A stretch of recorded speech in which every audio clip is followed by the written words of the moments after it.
Hey, what's up, y'all? This is Rodney, and I'm back. And I wanted to come down here and talk about some people. That's why we down here to talk about people. We already know what time it is. Let's go ahead and get into this mess. So listen to this. I want y'all to listen to every word that I am about to say. When I tell y'all, this is absolutely insane to me. So this is according to the Jasmine brand. Jonathan Major's ex claims he told her. Now, y'all know his ex is a white woman. For those who don't know, who have been living under a rock, Jonathan Majors, he was the next best great thing that was about to take over Hollywood, right? He has an ex who's a white woman. Her name is Grace. I think it's Grace Jabbari. And sometime during their relationship, it was said that Grace and Jonathan got into a physical altercation because Grace looked over, I think they were in a taxi, and she saw text messages coming from another woman. 3 weeks later, he was walking around here, girl, with Megan Good. So y'all do the math. So Jonathan Majors' ex claims he told her to act like Coretta Scott King or Michelle Obama during their relationship and would threaten unaliving when he became upset. So Jonathan Majors' ex-girlfriend shared some shocking claims as she testified against the actor in New York City. According to reports, the 34-year-old actor's trial kicked off this week in a Manhattan courtroom for his misdemeanor ASSAULT case. As you may already know, Jonathan Majors was charged earlier this year for allegedly, the word I just said, his then girlfriend, Grace Jabbari, 30, during an argument. In her opening statement, Jonathan Majors' defense attorney claimed that Grace Jabbari is seeking revenge from the Marvel star by accusing him of DV and harassment because he ended their 2-year relationship. After Major's attorney gave her statement, Assistant District Attorney Michael Perez followed the claim that Majors demanded total compliance from his ex.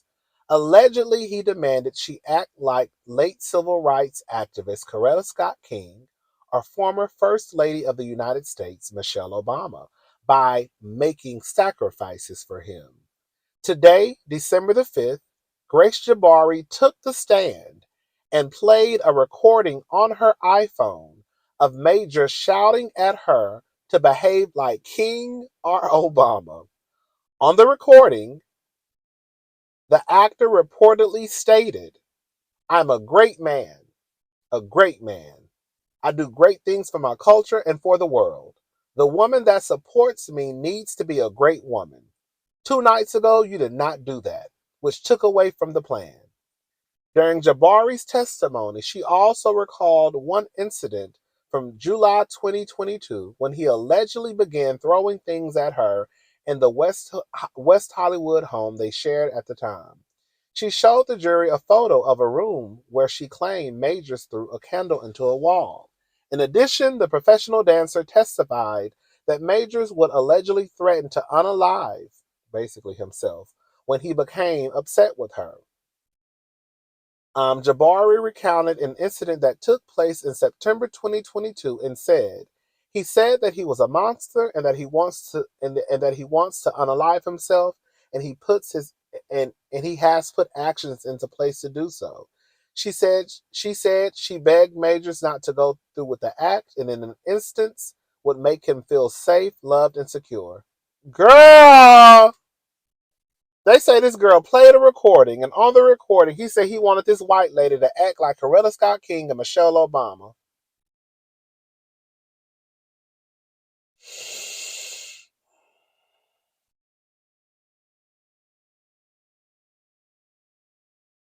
How you get with a white woman? I don't know. I don't get it. I'm all down for interracial love. I think love is love. Girl, fall in love with who you want to fall in love with. Have your babies, live your life, and girl, live happily ever after. I don't care. But girl, I'm trying to understand, girl. You couldn't have said Princess Di, girl. So you want to be with a white woman, but you want her to mimic the actions of a black woman. Oh, okay, girl, got it, girl. So basically, it sounds like Jonathan been over there. He been HELL hockey sticks on wheels. And girl, Miss Thing been over there secretly recording conversations that have been had between her and Jonathan Majors, Megan Good's new man. Girl, let me tell you something. Megan Good is a fool. She gonna always be a fool. It's one thing for you to meet a man and things from the past start to come up and you just want to support your man because y'all been together for years and years and years, and things from when he was a teenager, things that happened when he was in college, they've now come up, and it, you know what I'm saying? You want to stand by. Okay, girl, I can get with that. I understand it. I'm not gonna say I would do it, but I can see how somebody could do it. Girl, how do you enter into a relationship and your first date is at the courthouse? Girl, I done seen Megan Good. Girl, they have more pictures of Megan Good at the courthouse than they do of Megan Good going around Starbucks with her man, going out to eat. Girl, you done had more dates at girl Fulton County or the New York City Manhattan downtown courthouse, girl, than you have at the Waffle House or the IHOP. Girl, the first time we saw Megan, I ain't gonna say the first time, girl. But one of the I think the first out of the first 2 or 3 times we saw Megan Good, girl, it was her and her man down to the courthouse. Girl, that's how you introduce your relationship to the world. Girl, Megan Good is a clown. I'm sorry. Sorry. I'm so sorry. Girl, how you look the way Megan Good look, and girl, you still girl. So I guess her name is Keisha, and girl, Jonathan's name is Pookie.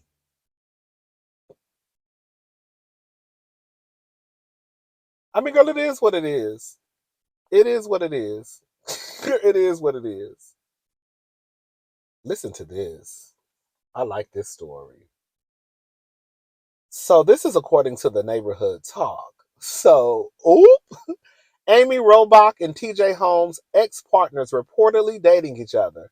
Pair allegedly became close after their divorces. So, ooh la la, neighbors, it appears trouble in paradise is no more as Amy Robach and TJ Holmes are still going steady. Now it's been reported that their exes are doing so as well, but together. Page 6 reported that several sources say that Marilee Fiebig and Andrew Shue is a cute ass white man. I'm gonna take TJ though. Y'all can have Andrew. I'll take TJ over. Girl, TJ ain't shit. Girl, like I said, girl, I ain't mad at Amy. Girl, I ain't mad at Amy, girl, for sleeping with the nigga. I'm mad because she lost her job over that nigga. Okay, and girl, yeah, girl, it's one thing for us to do a little tug and pull. Girl, it's one thing for us to meet up at the hotel around town on the other side of town and do a little 1-2. Girl, but we not gonna get caught at our damn show. Ain't about to lose my job. Okay? But girl, I'm not gonna say I wouldn't. I'm not gonna say I wouldn't have screwed him because I probably would have did the same thing. Because TJ Holmes is fine as hell to me. Girl, I'm gonna take TJ. Y'all can have Andrew. I'm gonna take Andrew because Andrew ain't the one out here being called a hoe. That's Amy and TJ that got the hoe tendencies. Okay. Mara Lee and Andrew, they sound they ain't got no cheatation. Shout out to Wendy Williams. I wonder how my girl doing. I think about Wendy Williams from time to time. I do. I hope she's doing good. Y'all know that's my girl. She's gonna forever be my girl. I probably have to go with the white man on this one because Andrew, girl, they ain't said nothing about Andrew cheating. Nah, I'm a still. You know what it is? I'm gonna fuck TJ. I just ain't gonna tell y'all. I'm just gonna tell nobody. You supposed to fuck these hoes, not marry these hoes, okay? So I'm gonna screw TJ. Girl, I'm gonna screw TJ. I just ain't gonna tell nobody. Okay? Because TJ fine as hell. Anyway, so page 6 reported that several sources say that Marilee Fiebig and Andrew Shue have been romantically involved for half a year now. After their separation from their scandalous beaux, the two allegedly bonded over their woes. Robach and Holmes still appear happy as can be in their relationship. Neither Shue or Fiebig, I hope I'm pronouncing her name right. You know I'll destroy somebody's name. have commented on the relationship. If you recall, reports of Holmes and Roebuck in a relation. Y'all already know what happened, girl. I'm not reading that part.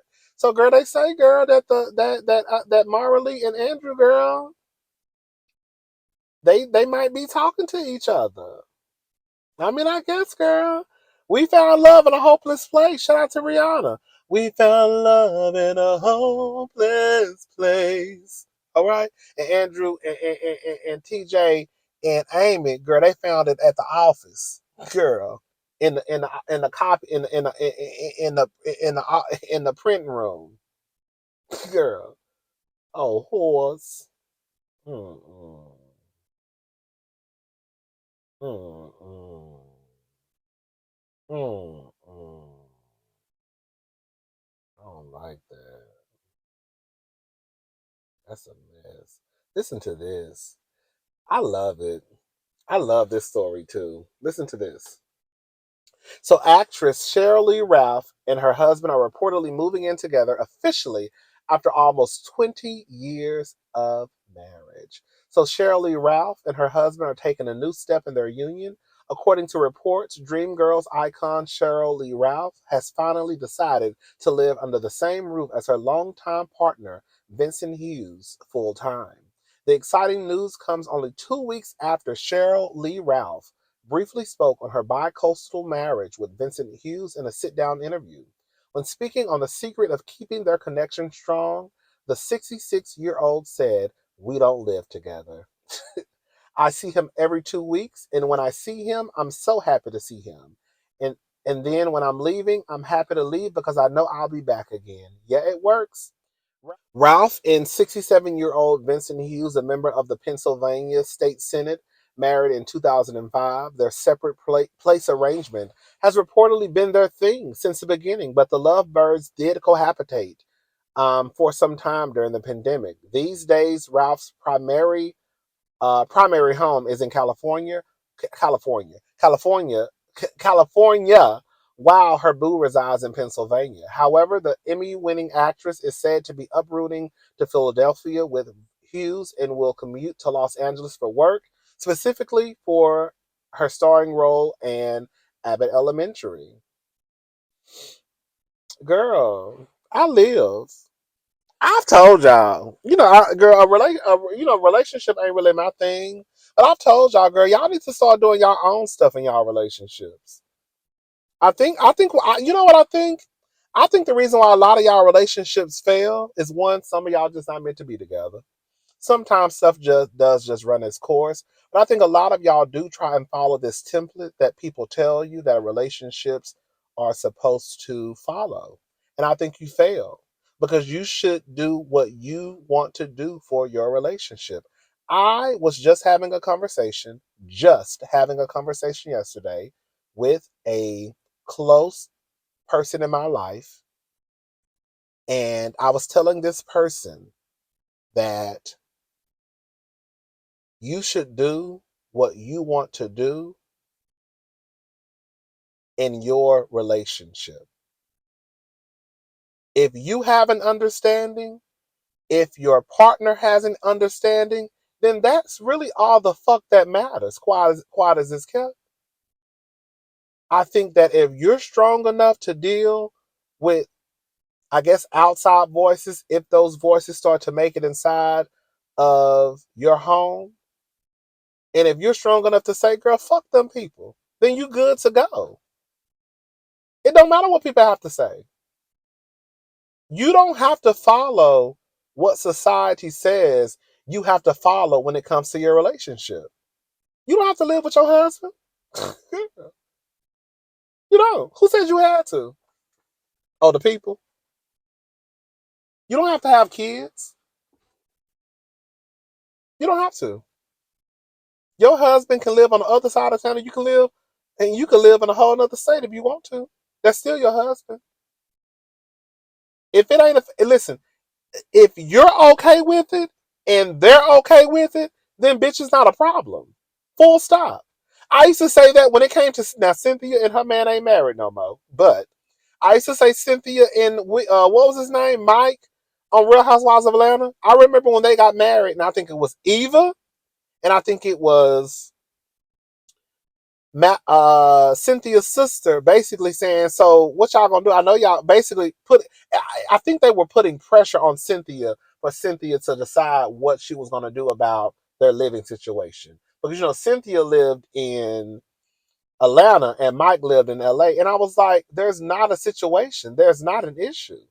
Because if Mike and Cynthia, I have not seen a clip, I have not heard a conversation of there being an issue with Mike or Cynthia having an issue with their living arrangement. So if Mike or Cynthia don't have an issue with the living arrangement, then who the fuck is Mallory and Eva to have one?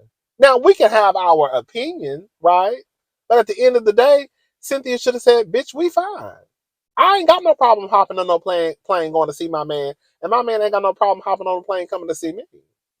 Full stop. Girl, do what y'all want to do in y'all relationships. That's why Sheryl been married for 157 years. I don't keep up with Sheryl Lee Ralph like that, or her husband. Right? But Sheryl Lee Ralph and her husband have done what they wanted to do, or what they felt they needed to do in order for their relationship to work out, and it sounds like their work is working out just fine. Have they had some issues? Girl, they've been together for a long time. I'm sure they've had an issue here or two, right? Here or there. But we don't know what the issue could be. I'm just assuming they've had one because they've been together for a long time. It is what it is, but at the end of the day, it sounds like, girl, they're happy, they're okay, they're good. I'm serious. I love when I hear people who do stuff the way they want to do stuff. I'm not talking about those relationships where where people are in a relationship and, girl, you doing it, you back bending and eating pussy for a man. I'm not talking about that. I'm talking about, girl, where it's beneficial for both people. Both people are happy, or all three, or all four, however many it is y'all in your relationship. I'm talking about everybody is happy. I'm not talking about, oh, girl, my man is only happy and I'm just gonna let him do what he wanna do. No. I'm happy, she's happy. I'm good, she's good. She wants to do this, I want to do this. We've come to an agreement that, girl, this is what we're gonna do. I love it. Shout out to Sheryl Lee Ralph and her man. Do what y'all want to do. And stop letting people tell y'all what the fuck y'all supposed to do in your goddamn relationship. And like I also told this person, girl, you just have to get to a point where, girl, you only tell the people that you're comfortable with, right? About what you want people to know in your relationship, or you ain't got to tell nobody shit. You don't want nobody shit about what's going on in your goddamn relationship. Bitch, not even me. Okay? But I think that, in 2020, going into 2024, believe it or not, I have more of an open mind when it comes to certain things in relationships. Now, if you would have told me some shit like this 15, 20 years ago, I would have said, bitch, you stupid. But because I've grown and because I'm older, I do realize that when it comes to relationships, to me, relationships are just not black and white. The girls say they're black and white. No, girl, it can be black, white, and gray. And you could be the gray in your relationship. Girl, it's however you design your relationship. And like I also said, girl, I'm not gonna tell y'all the whole conversation, but the girls are nosy. Um, I was watching. Um, let me give y'all a little nugget. Okay, let me give y'all girls a little nugget, and then I'm gonna be done with it. So I got that same jacket. So I was watching Sex in the City, Sex in the City 2, the movie. The second movie really not that good. It's really low key. Just, I don't know. It's really not that good. Uh, Girl, this white. It's a white man. He live in my building. He's an old. He's probably the oldest man in this building. He talk too much, and he's a little weird. And he want to talk to everybody. It's this white girl and this black girl walking down the street right now. He just started talking to them. You could tell they're uncomfortable. Cause he just gave a white girl a hug. Y'all get in y'all car. That's what I did one day. One day I was coming outside and he was like, his fingernails are painted black. He was like, "Oh, my nails are the same color as that car." And then he just started talking. I was like, "Okay, you have a nice day." Girl, I got in the car and shut the door. Girl, I'm not gonna sit here and talk to you. Girl, I don't even know you like that, girl. They just got in their car and shut the door. Girl, drive off. That man is weird. I'm sorry. That's weird to me. But anyways, so I was watching Sex in the City. And I remember Big telling Carrie, because remember Big in the movie had an idea about them basically sometimes going over to Carrie's apartment. I forgot how long I don't know if he said for 5 days, a week, the weekend, but he basically had an idea of basically using Carrie's. That man, they still talking to that man. Girl, y'all be doing too much for me, girl. I would have been drove off and been on the other side of town. That man has still been on that corner, girl, talking to his goddamn self. But anyways, um, they Big had a plan of about using Carrie's apartment. So kind of like I guess being apart makes a heart grow fonder, right? And Carrie was basically like, "Well, what will I tell? What will I tell the girls? Because she worried about what the girls gonna say." And he was basically like, "Who gives a fuck about your friends?" I said, "Girl, I'm kind of with Big on this one, girl. I mean, God, get those of your friends, but girl, you can't even make your decision. Let me say something. Your decision about what goes on in your relationship, your marriage, whatever, girl, your friends should not come into that, girl. Girl. Now you can tell your friends." But girl, what your friends got to do with, girl, you making a decision in your marriage? Girl. So he told Carrie, because they don't have any kids either, he told Carrie that we have the luxury of designing our own life. Y'all better listen. That's what Big told Carrie. And I was like, they don't have any kids. I said, girl. I said, what did he just say? They don't have any kids. They're free to do as they want. He said, we have the luxury of designing our own life. So I'm just here to tell y'all, even if you do got some motherfucking kids, to a certain degree, I know you can't just live the way you want to live because you got your kids to look after. But girl, everybody has the luck. No, I just told a lie. Some of us, right, have the luxury of designing our own life. And just because the world tells you that your life is supposed to be this, and this, that does not mean that it's right. That's some shit that was designed by some white people, and y'all done ate it up and said, girl, they said we're supposed to do like this, and that's how. No, it's not. You live your life the way the fuck you want to live your life. You in your relationship, you in your marriage, you can do what the fuck you want to do in your marriage or your relationship because it's your relationship. And fuck what everybody else got to say. If you want to be married and live in California and your man live in Texas and bitch, y'all ain't got no problem with it, then bitch, it ain't no problem. If you want to live in Texas and your man live in New York and y'all ain't got no problem with it and y'all still love each other and y'all care about each other and y'all trust each other, then girl, bitch, it ain't no problem. Hello? Bitch, if you want to live in Texas and your man live in Paris, bitch, if it ain't no problem, then I'm not saying I could do it. Cause girl, I'm gonna need you to come over here and touch on my thigh at least 2 or 3 times a week. Hello, somebody, because we can't do that all the way in you all the way in Paris. But y'all get what I'm trying to say. But that's what will work for your relationship. That's all I'm saying. I think that's good advice. Anyways, girl, let me get off here, girl. I'm done preaching. I'll talk to y'all later. Y'all have a good day. Bye, y'all.